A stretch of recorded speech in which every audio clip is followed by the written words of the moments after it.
Nasa state of emergency ang buong Colombia matapos tamaan ng 7.4 magnitude na lindol. Mahigit 200 ang namatay at maraming gusali ang gumuho. Ang bagsik ng lindol na yan tunghayan sa report ni Ian Cruz.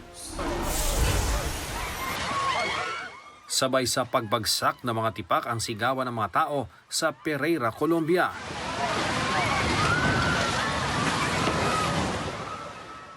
Hanggang sa tuluyang gumuho ang gusali, nagtakbuhan ang mga tao at nabalot ng makapal na alikabok ang paligid.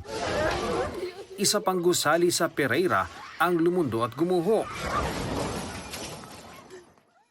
Sa airport ng Pereira, may mga natrap at sumilong na sa mga mesa para di mahulugan ng mga bahagi ng kisame.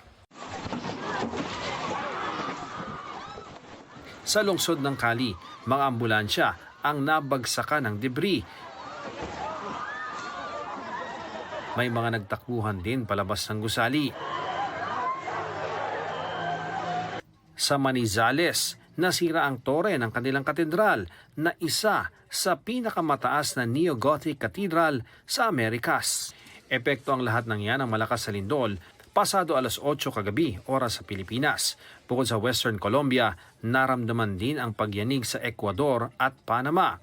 Magnitude 7.4 ang lindol ayon sa US Geological Survey. Pinakamalakas ito sa loob ng halos 3 dekada ayon sa Colombian Geological Service. Kaliwat kanan ang mga gumuhong gusali. Patuloy ang rescue operations para mailigtas ang mga posibleng natrap. Base sa huling tala ng Colombian government, lagpas 200 na ang nasawi, magit 500 ang sugatan. Nasa national state of emergency na ang Colombia. Nagpaabot ng pakikiramay si Pangulong Bongbong Marcos. Ayon naman sa DFA, sa mahigit 100 Pinoy sa Colombia, wala pang naiulat na nasaktan. Nagkipag-ugnayan sa kanila ang ating embahada sa Bogota at inabisuhan silang manatili sa ligtas na lugar. Ian Cruz, GMA News.